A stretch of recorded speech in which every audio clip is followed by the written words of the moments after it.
Hi అండి, అందరూ ఎలా ఉన్నారు? నేనైతే బాగున్నాను. వెల్కమ్ టు నిర్మలా తెలుగువారి కుటుంబం. ఈరోజు అయితే మటన్ కూర చేస్తున్నానండి. అది ఎలా చేయాలని చూపిస్తాను. మొదటిగా మనం మటన్ని బాగా నీట్గా ఒక 2-3 సార్లు కడిగి పెట్టేసుకున్నాను. కడిగిన తర్వాత స్టవ్ మీద కుక్కర్ పెట్టేసుకొని ఒక 3 స్పూన్లు ఆయిల్ వేసుకునేసి గరం మసాలా దినుసులు వేసుకున్నానండి. అవి వేగిన తర్వాత ఆనియన్ కొంచెం చిన్న ఆనియన్ ఒకటి కట్ చేసి వేసుకున్నాను. పచ్చిమిరపకాయలు వేసుకున్నాను. అవి కొంచెం వేగిన తర్వాత ఆనియన్ పేస్ట్ వేసుకున్నాను. ఒక 2 ఆనియన్స్ పేస్ట్ వేసుకున్నానండి. అది కూడా బాగా వేగిపోయిన తర్వాత టమోటా పేస్ట్ వేసుకున్నాము. ఈ విధంగా చేసుకుంటే కూర కూడా చాలా టేస్ట్గా ఉంటుంది, సూపర్గా ఉంటుందండి. తర్వాత వచ్చి కూర కూడా గుజ్జుగా తయారవుతుంది. టమాటో సూప్ బాగా వేగిన తర్వాత ఆనియన్ సూపు టమాటో సూప్ రెండు బాగా వేగిన తర్వాత ఆయిల్లోనే మగ్గాలండి. ఇదంతా వేగిన తర్వాత అల్లం వెల్లుల్లి పేస్ట్ 1 స్పూన్ వేసుకుందామండి. అల్లం వెల్లుల్లి పేస్ట్ కూడా మసాలాలో బాగా వేగాలన్నమాట. ఈ విధంగా ఆయిల్లో బాగా వేగితే ఇది బాగా ఆయిల్ తేలేంత వరకు వేయించుకోవాలండి. వేయించుకున్న తర్వాత పుదీనా కొత్తిమీర కట్ చేసి పెట్టుకున్నానండి గుప్పెడంతా. అవి రెండు వేసేసుకుందాం, కలిపి వేసేసుకునేసి ఇది కూడా బాగా ఆయిల్లోనే మసాలాలోనే వేగనిద్దాం. వేగిన తర్వాత మటన్ కడిగి పెట్టుకున్నానండి. ఆ మటన్ వేసేసుకుందాము. ఇది వచ్చి కిలో మటన్ అండి. మటన్ వేసిన తర్వాత పసుపు ఉప్పు వేసేసుకునేసి పసుపు వచ్చి ఒక 1/2 స్పూన్ పసుపు వేసుకున్నాను. ఉప్పు తగినంత వేసుకున్నాను. మళ్ళీ తక్కువైతే మళ్ళీ వేసుకోవచ్చండి. వేసేసుకొని ఇదంతా బాగా కలుపుకుందాము. ఈ మటన్లో నీళ్ళు ఇంకిపోయేంత వరకు వేయించుకోవాలండి. ఈ మసాలాలోని బాగా వేగిపోవాలి, మటన్ని వేయించుకోవాలి.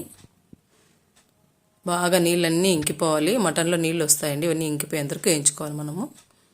ఈ విధంగా కలుపుకుంటూ ఉండాలి. మధ్య మధ్యలో మూత పెట్టేసి ఇప్పుడు కూడా మటన్లో నీళ్ళు ఇంకిపోయేంత వరకు వేయించుకుంటే బాగుంటుందండి. మటను టేస్ట్ కూడా బాగా వస్తుంది.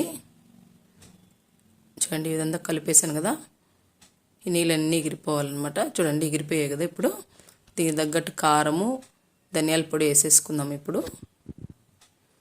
ధనియాల పొడి వచ్చి 2 స్పూన్లు వేసుకున్నాను చిన్న స్పూన్తో. కారం వచ్చి పెద్ద స్పూన్తో 2 స్పూన్లు వేసుకున్నానండి.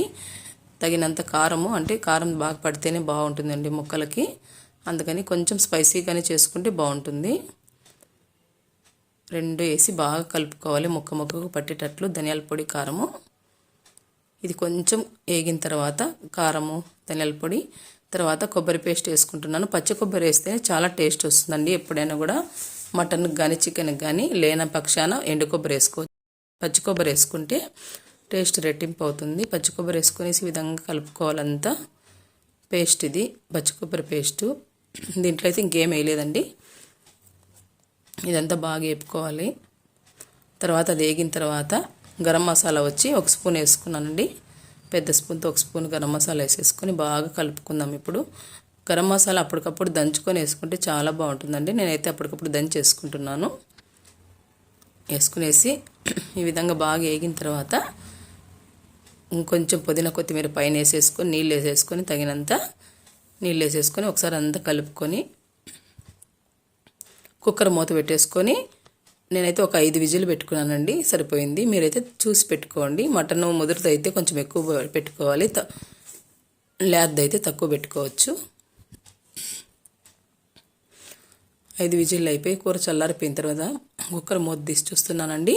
చూడండి, కలర్ఫుల్గా ఎంత బాగుందో. ముక్క కూడా బాగా మెత్తగా ఉడికిపోయింది. ఈ విధంగా చేసుకుంటే సూపర్ టేస్ట్ ఉంటుందండి. ఇది రాగి సంగటి కానీ వైట్ రైస్ కానీ తిరుగుబాతన్నం కానీ బగారా రైస్ అంటాం కదండి, దాంట్లో కానీ చాలా బాగుంటుందండి. ఒకసారి ఈ విధంగా ట్రై చేయండి.